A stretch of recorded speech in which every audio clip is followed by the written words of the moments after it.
Of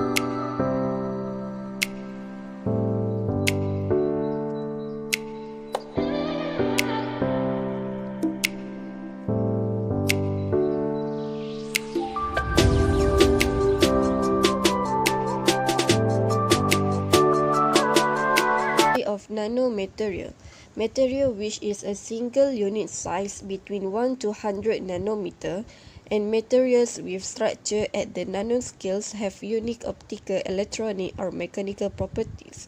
Nanomaterial research take a material science-based approach to nanotechnology, leverage advances in material metrology and synthesis which have been developed in support of microfabrication research. Nanoparticles in sunscreens. Nanomaterials are incredibly tiny particles of a given substance and are less than 100 nanometers thick.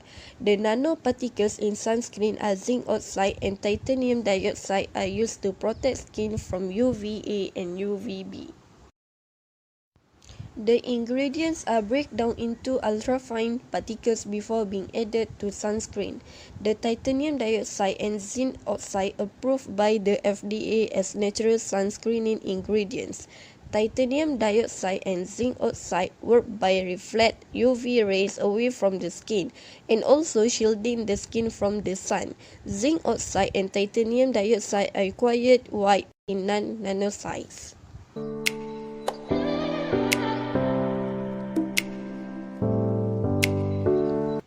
Sunscreen made with micronized zinc oxide and titanium dioxide and when rubbed into the skin much better and won't leave behind a pasty look. The ultrafine nanoparticles make the sunscreen less opaque but effective. Sunscreen can be an important part of protecting our skin from the sun's harmful rays. But how do we know which sunscreens provide the greatest protection? We all need protection from the sun's ultraviolet radiation. Also called UV radiation, it includes both UVB and UVA wavelengths. Sunburn is primarily caused by UVB. Both types of ultraviolet light can cause skin cancer and early skin aging. So how does sunscreen work?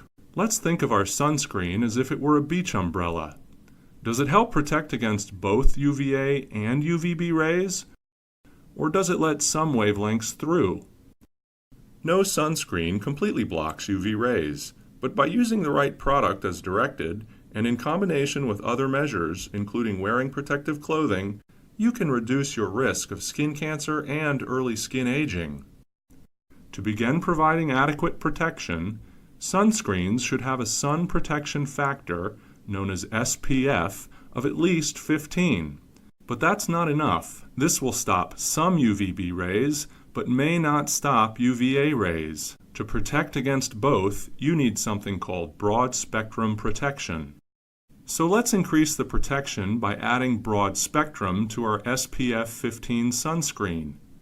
Now we're protecting against UVA and UVB rays. Manufacturing process. The production of titanium dioxide and zinc oxide is a two-step process. First, purification of the raw material. Second, growing of crystals, which is primary particles of the desired size. There are two different processes for titanium dioxide, known as sulfate and chloride, and three for zinc oxide, known as American, French, and wet. Crystals are grown at high temperature to the required sizes. 200 nanometer and above is pigmentary grades, and finer than 200 nanometer is attenuation grades. Advantage of nanomaterial in sunscreen. The shape and size of particle boosts sun protection. The smaller particles are, the better the SPF protection and the better the UV protection. Nanoparticles in sunscreen don't penetrate the skin. Largest number of studies have produced no evidence that nanoparticles can cross the skin in significant amount. The nanoparticle of titanium dioxide and zinc oxide will avoid sunscreen look white when we rub them onto our skin because its size are small and less reflect visible light. Disadvantage of nanomaterial in sunscreen. Zinc oxide can be photoreactive, meaning that UV exposure can generate reactive oxygen species or free radicals that can damage living cells. Nanoparticles in sunscreen can cause serious illness or damage to human body when energized by sunlight. Nanoparticles can cause lung damage when inhaled. When washed off skin from sunscreen, nanoparticles enter the environment and will damage coral and fish.